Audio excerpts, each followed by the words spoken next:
Typical response of the government and of any of these institutions to really shirk responsibility. How can you have reconciliation if the truth has yet to be revealed entirely? It's a question that's been asked time and time again, and especially in these last few days as calls to release residential school records have increased.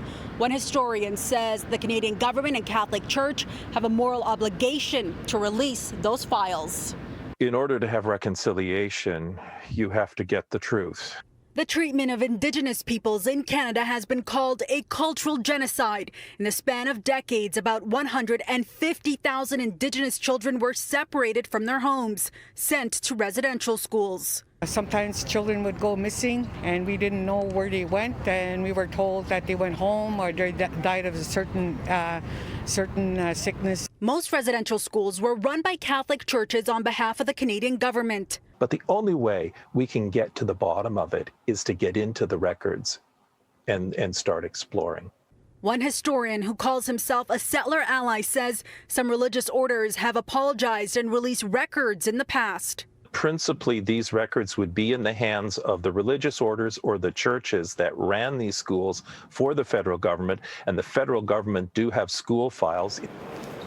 The Prime Minister was recently asked if the government has access to the records, what's stopping him from releasing them. I certainly hope that in the coming days, the church will change its position, and certainly if it doesn't, we will look at other ways of making sure that this information gets out.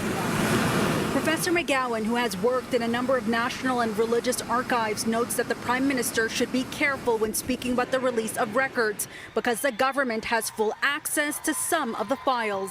We wish to apologize in a very particular way.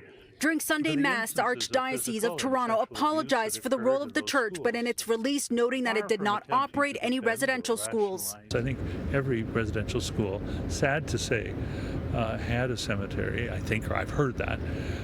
And there will no doubt we need to know more about them, and we need to, at each one of them, have a proper recognition and honor for the children who died. NDP leader Jagmeet Singh was asked if the government should take legal action against the Catholic Church. Then there should be steps taken that would disclose those documents without a doubt. Mark McGowan says there's precedent set for church records to be legally released to the courts, citing clerical abuse cases of the 1980s and 1990s. And if there is a criminal investigation, I mean, the courts should have the power to subpoena these records. But he says that having spoken with religious orders recently, contemporary members are horrified about the role the church played in Canada's residential school system. I know that many of the religious orders will be surrendering their records if they haven't already. McGowan adds that releasing these records will take years of work from a number of experts in a variety of fields. And he adds that this will be a long, painful and traumatic process, particularly for Indigenous peoples. In Toronto, I'm Faiza Amin for City News.